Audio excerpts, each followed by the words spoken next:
Right, hey guys, how we doing? Back with another review from Giguk, and we're checking out the best of anime 2020. Tower of God, Jujutsu Kaisen, God of High School. Just off the top of my head, I'm pretty sure there was some other really good stuff that happened in 2020. But let's see what Giguk has to say, shall we, on the best anime of 2020. I'm just gonna throw out the elephant in the room to get it over with. Okay. You know it, I know it. 2020 was just the Game of Thrones season 8 of years. Yeah, it wasn't amazing. It was okay. Unending barrage of nightmarish plot twists even M. Night Shyamalan couldn't see fucking coming, while also making it feel like the most boring filler arc of my life. But hey, at least we had anime.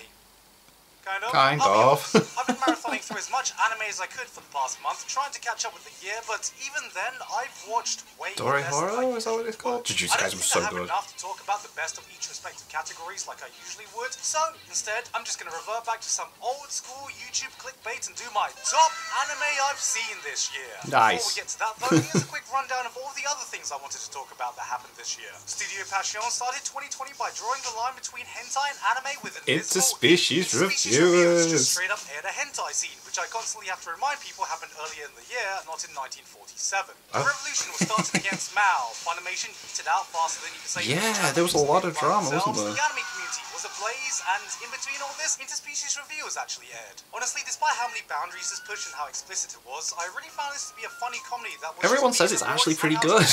Made for degenerates. By degenerates. Nice. It was just a genuinely good laugh, meaning this was one of the first ever hentai you could watch purely for academic purposes. For the plot. Wait a minute. Aside from the usual best girl debates, for once we have several contenders for worst girl of the year. In one corner, we have Rachel from Oh, screw you, Rachel. Mummy from Rent-A-Girlfriend. And I mean, what can you say about the competition? Rachel was a character that felt entitled while happily taking advantage of the people around her to reach her goal. Tower of God was so good. good. It really mattered, spat on everything she was given, giving the biggest middle finger any anime character has given in years. And even further in the webtoons, she continues down this path, literally ruining lives and becoming one of the most truly decrepit and vile female characters I've ever had the displeasure of experiencing. But on the other hand, Mummy did lead some guy on. Twitter decided it was now illegal for anyone below 5'3" to possess breasts. Beastars' recent success on Netflix really changed. Boom, Beastars was class. The anime, and I'm sure Netflix was sitting there like, damn, we want more of this. Yes. Oh, mate. Do you know what? I enjoyed this Ghost in the Shell series. I remember watching this. The animation was weird, but I actually enjoyed it. I honestly don't know what world I'm in where this is a real scene from Ghost in the Shell, not some Benny Hill's Looney Tunes skit. Oh, but yeah, at least they're carrying I on the liked Ghost it. in the Shell spirit, tackling deep themes of technological existentialism in episodes like Edgelord, the revolution of the 14-year-olds. I remember the stupid titles as well. Edgelord. The revolution of the 14-year-olds. Which I assure you, we're still waiting on the second half of that season, aren't we? Not a rejected PewDiePie video. I can't wait for season 2 when we get standalone complex episode 19, Virgin Army, Revenge of the Pogchamps. I just received now. Class. Oops. Oh, Japan Sinks. Absolute fucking trip, and probably I the haven't watched hardest this. after any anime this year, but probably for the wrong reasons. Oh my god. Had absolutely beautiful 10 out of 10 moments in it, spread out in an absolute clusterfuck of a story that felt like 5 different shows stitched together. Basically, to quote famous anime rapper Eminem, Japan sinks. More like Japan stinks. I honestly feel like there's a big Okay. in terms of anime fights. Normally some of the biggest moments in the year of anime are defined by some of its biggest fights, and this year just felt like we didn't have too many to pick from. Probably my biggest disappointment was God of High School, which somehow did the impossible and made me not care about The tournament arc, right. I liked it. I did like it. Call it a poor adaptation, rush pacing, bland plot or characters, but this was the one show I really wanted to love, but couldn't. As hard as I tried, I It was just couldn't get ridiculous, invested, like. and it hurts me showing these clips because I can't think of another time I got to see such beautifully animated and intense fight sequences that I couldn't give less a shit about. Watching this show, it felt like watching the grown-up version of those fucking stick-figure fighting fights. Okay, I'll give you that, that's quite funny. I honestly feel the best way to enjoy this anime is just to watch the fight sequences out of context on YouTube because you get the same amount of enjoyment. I suppose, yeah, there wasn't really much plot going on. Some of the best fights of the year for just how technically impressive they were. But then, in that sense, the best anime fights I saw this year wasn't even from an anime. the legendary team that worked on the Naruto and Sasuke versus Yeah. fight randomly showed up in a Chinese anime and just casually flexed on everyone by showcasing one of the best animated sequences in Whoa, what is this? 2020. Starting things off with a high-intensity free-running scene that absolutely dropped my jaw on the Holy floor. crap, what is this? Transition into an insane 1v3 hand-to-hand martial arts brawl that is absolutely Whoa. style and swagger. I mean, just look how fucking cool this is. That's sick. You got all this fancy footwork, the absolute bravado of these exchanges, and then he has the fucking audacity to just grab his hat mid-air after dodging. And put it back on. Oh god, it's so cool. You can tell the team have a genuine passion for martial arts in both real life and Yeah, film, you can even because it see doesn't seem the like anyone is even Naruto, close to touching them when it Sasuke comes to versus full Momoshiki fight thing in there. choreography. This wasn't just cool for an anime fight, this was just a badass martial arts fight, period. The show is Hitori no Shita, the Outcast, by the way. Alright, Right, thank you. Let's get down to Thank brass you. taxes.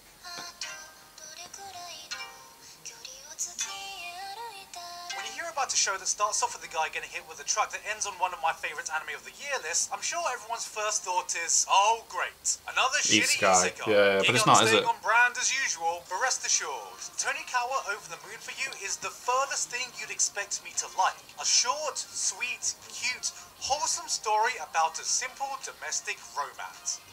Wait.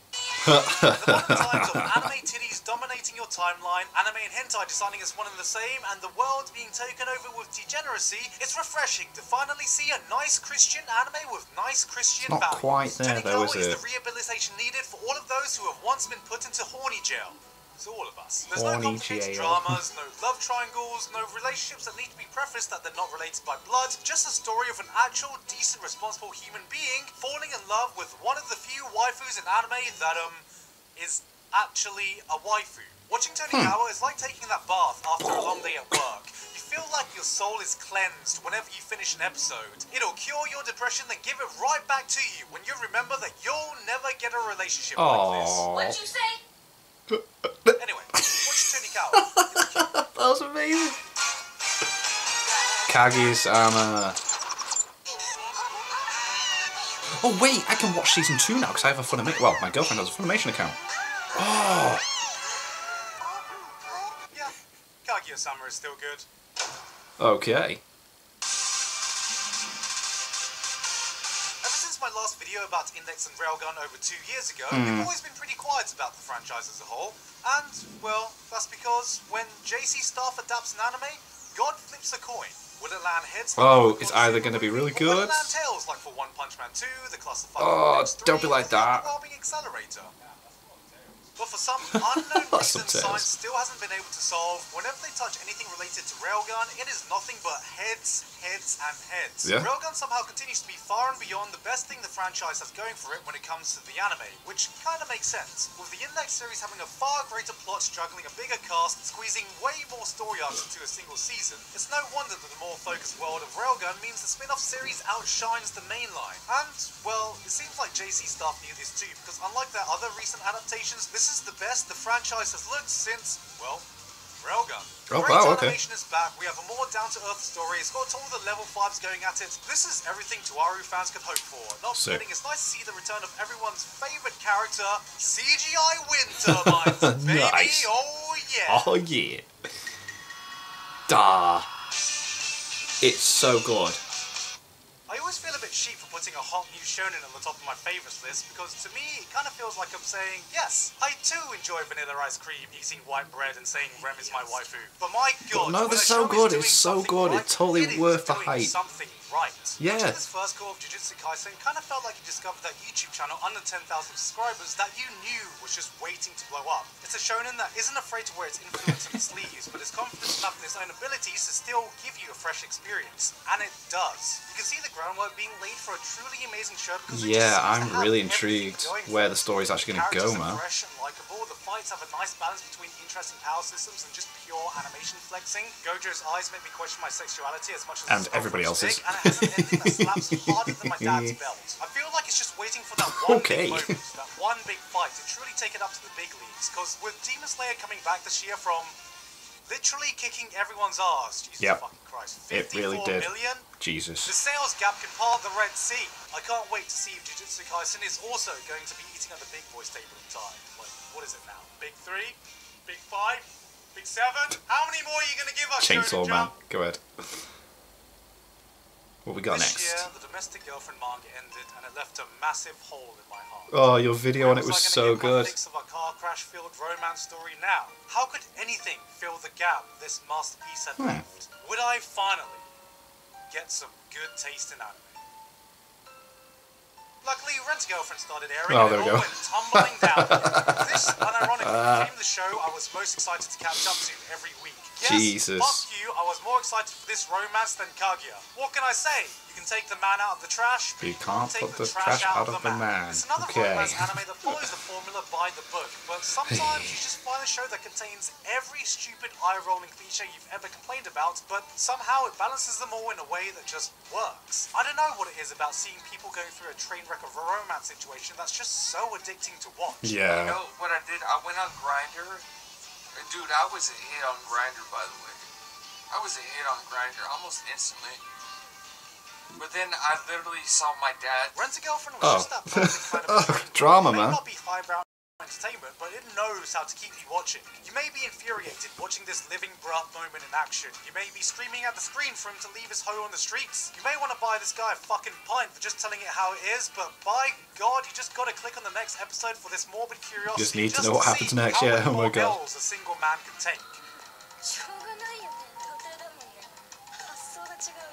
Jesus Christ. Virgin's gonna virgin. Hello?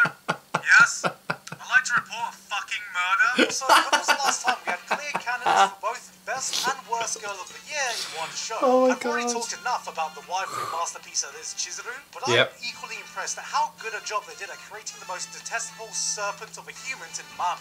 Everything she does makes me want to drop a C-bomb so hard, I'd get an honorary citizenship to Australia. All that vocal fry and everything is cunt. And it hurts me that for some reason, I still see people who think Mami is alright. And I genuinely don't know if they're just trolling or if I'm just interacting with a psychopath. Like, come on guys, you're joking. You gotta be joking, right? There's no way you're not joking. They say a good salesman can sell ice to Eskimos, and here Rent-A-Girlfriend is casually selling trash to garbage men. Damn. Good, at least. Oh yeah! Keep your hands off Isuken. I have this really strange addiction on YouTube about watching videos on subjects. I need to get back into that. I dropped off that show. Because beyond finding content centered around my hobbies, so I was like near the start of the year, that. Watching passionate people present their interests, because that's before the lockdown. A bit of that passion will rub off onto you. There's just something magical about watching people do the things they do. Yeah, because I was watching it with my girlfriend, and then exactly how I felt watching Keep Your Hands Off. We weren't able to see each other for like 3 months. So just made a 12-episode personal love letter to animation, and you can feel that passion bleed through every those first 3 episodes I loved. Show. Eizouken was so strongly imbued with such an overwhelming excitement for the art form that it was infectious, even if you had zero interest in it. You don't need to have ever tried making an anime, because anyone who's worked on something creative, I'm sure, has a little bit of all 3 of the girls fighting beside you whenever you work on a new project. The one who thinks up wild ideas you may or may not actually be able to do, the one who wants the project to be perfect and won't settle for anything less, and the one who has resting bruh face. The constant struggle of having a vision you want to be realized versus the practicality of achieving it in a reasonable time frame, while also not forgetting the economics of labor, was something I deeply related to. But what really shines through is Yuasa's pure love for animation. There's this episode where one of the girls sees her grandma throwing tea, and something about the way it looked fascinates her. She does it again and again, over and over, cleaning up and throwing more tea, trying to recreate every little detail, every little movement, until eventually this random childhood story would be translated into an animation cut that would appear in their anime for less than a second. Yet, somehow, this one little meaningless cut conveyed a sense of personal love that struck a deep chord with me. If there was something magical about the art of animation, Yuasa definitely showcased it here. Damn. That's a nice little moment. Oh, I need to watch this anime! This is on Netflix, I've got no excuse. After 2019's adaptation of Attack on Titan and Vinland Saga, watching Great Pretender made me wonder if Studio Witch should be reported for aimbotting, because right now, these motherfuckers just don't miss. The hunt genre is something we don't normally see in anime, aside from Lupin the Third and, well, that's about it. But I am not overstating it when I say Great Pretender is the greatest heist anime since Lupin the Third. Sick. Only big statements here. Following a group of professional swindlers who are like modern-day Robin Hoods, except they steal from the rich and give To the richer? To themselves. Yay. This felt like a truly AAA anime production. The unique genres, the gorgeous color palettes, and allowing me to officially say that Freddie Mercury is in an anime OST. That's cool, yeah. Most of all, it was refreshing to have an anime that truly felt international. Not only did we get a wider range of settings globally from LA, London, Shanghai, France, Singapore, and Tokyo, hustling drugs, hustling gambling, hustling world famous paintings from painters everyone's heard about, but the worldwide feeling was reflected in the characters themselves. Way more attention to detail was given to the characters speaking different languages and how fluent they should actually sound, as opposed to most other shows where it just felt like they just got a random guy off the streets. Native voice actors were used to dub not only characters in their respective countries, but also the main cast too. It really looks like they used this medium to its full advantage to make it feel like these were truly well-traveled, multilingual characters, which can often be a challenge to pull off in movies. They call him Samurai. He speaks fluent Japanese. What does katana mean? It means Japanese sword. Damn. I was actually going to put this as my anime of the year until Japanese. the last 2 episodes happened. Oh no. Right, this is going to be my only chance, so I really need to rant about this ending. So if you don't want to be spoiled, skip to the timestamp here, because I really need to get this off my chest. Alright? Okay. Everyone good? Right, okay. Okay, so I know this is meant to be a fun show, not to be taken too seriously, but this ending took my suspension of disbelief, stretched it to bloody Narnia, then shot into the fucking stratosphere. Oh. So somehow they built an entire building in the middle of nowhere, and none of the marks didn't question the fact that they randomly passed out and sometimes woke up in a completely different vehicle. Dorothy was alive all this time, and now all their old targets who we've spent episodes building up to be fucking detestable shitbags, and now all helping them and a bunny buddy? Like, how the hell did they pull that off? Yes, I know we stole $100 million from you and completely ruined your life, but want to help us out on this job? Well, what's in it for me? We'll put you on a boat where you can reminisce about the time you got scammed by us. Well, even though you're a group of con men who've lied and backstabbed me before, I see absolutely no reason I can't trust you. Worse than all that is they already had both targets drugged, unconscious, with their money in hand, which essentially made everything they did here fucking pointless. Oh. Like, I get there needed to be some kind of payback scheme other than just taking the money and running, but you're telling me they couldn't have thought of something a little simpler than contracting an entire skyscraper to be built on a remote island and putting on a fucking soap opera Broadway show just so the marks can play Castaway for a few days? Just fucking kick one of them in the balls or something, man, and be done with it. Wow. Jesus. These guys are playing 5D interdimensional chess using a Ruby Goldberg machine when all they needed to do was walk a ball into a fucking open goal. Fuck it. There. Right done. Number 2.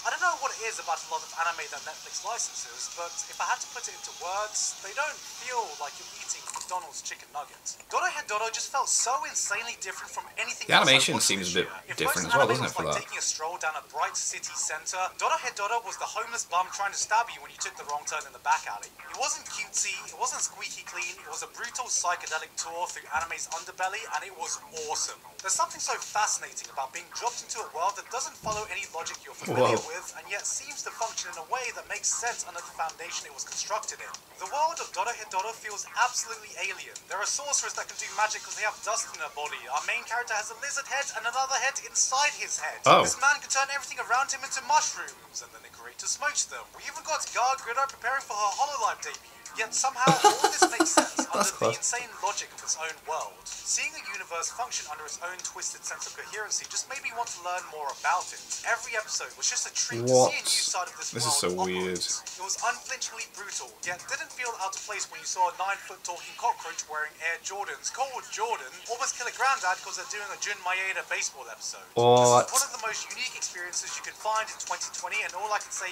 is Season 2 better be around the corner, because 12 episodes was not nearly enough to contain... Oh, it's only 12 episodes. I might have to just check it out. Number 1. What we got?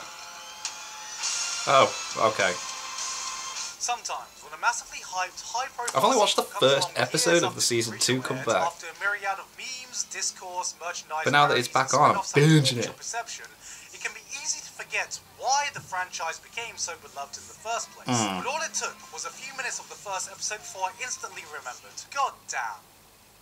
I fucking missed ReZero. It's a great feeling when a season 2 instantly lives up to the hype, but what's even better is when it takes those foundations and builds it into something greater. You want dying? You got more dying. You thought death scenes would become mundane just because Subaru got used to them?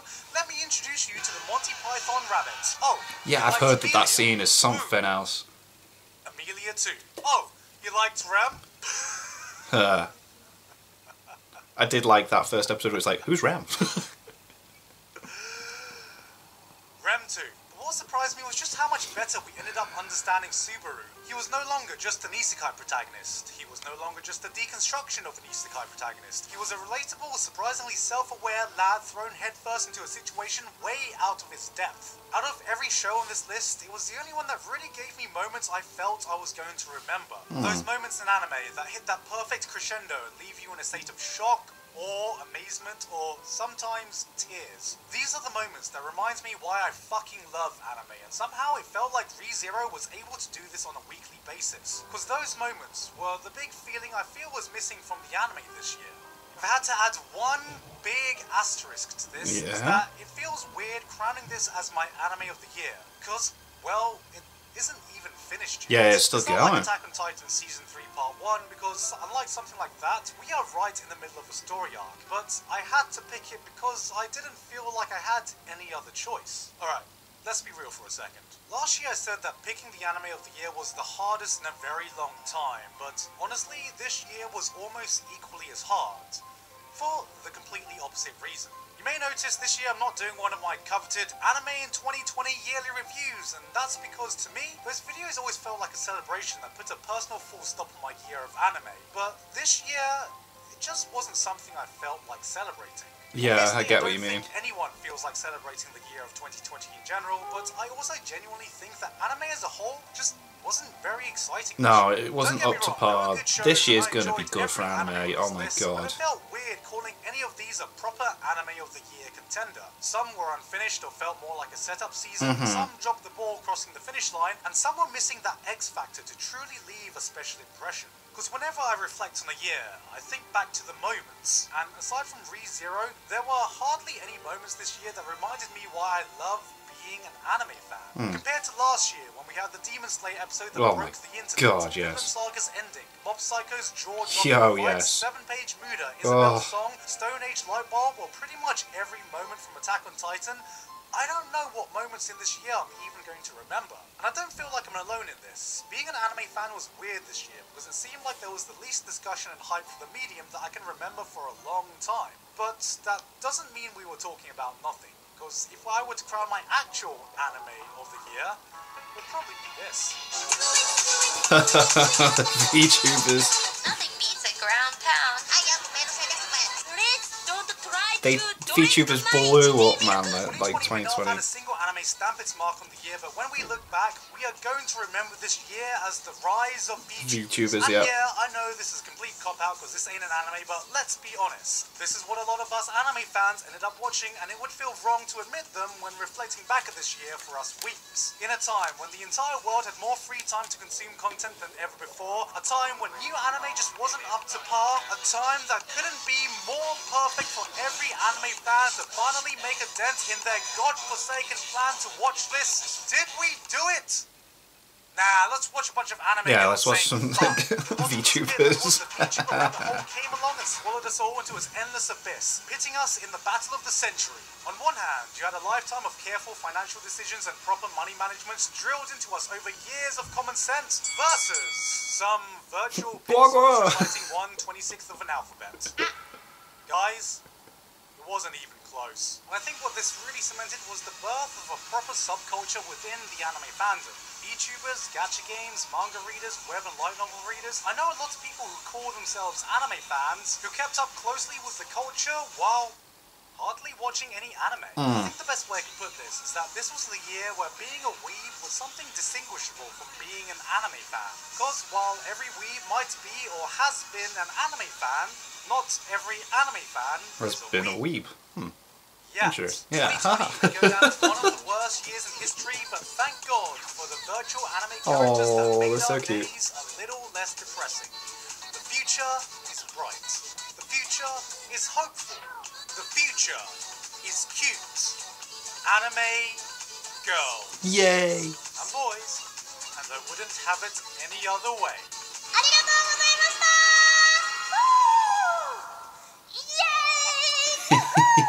Yay! Amazing. Boss video. That was boss. That was good. It is a shame. 2020 was very lacking in anime, but like, I was just going through my lists. I've got my Crunchyroll and the Funimation queues. I think I've got 32 different shows that I am currently watching now, including like the Dr. Stone Season 2, Attack on Titan Season 4, That Time Was Reincarnated as a Slime Season 2, Promised Neverland Season 2. I'm watching through ReZero, as that's carrying on. Jujutsu Kaisen started back up, and then there's all these other shows. Like this year, I think is going to be amazing for anime. I'm even looking forward to March. We're going to have Shield Hero Season 2 coming back, How Not to Summon a Demon Lord Season 2, and then we've got another SSSS anime set within the Gridman universe. And they're just 3 things I'm looking forward to in March, so this year is going to be boss for anime, and I am excited. Thank you guys very much for watching. What do you guys think of that? What do you guys think of this? Click like, subscribe, and really leave comments down below. Let me know what I should watch and discuss in future videos, and I'll see you guys. So guys, next time.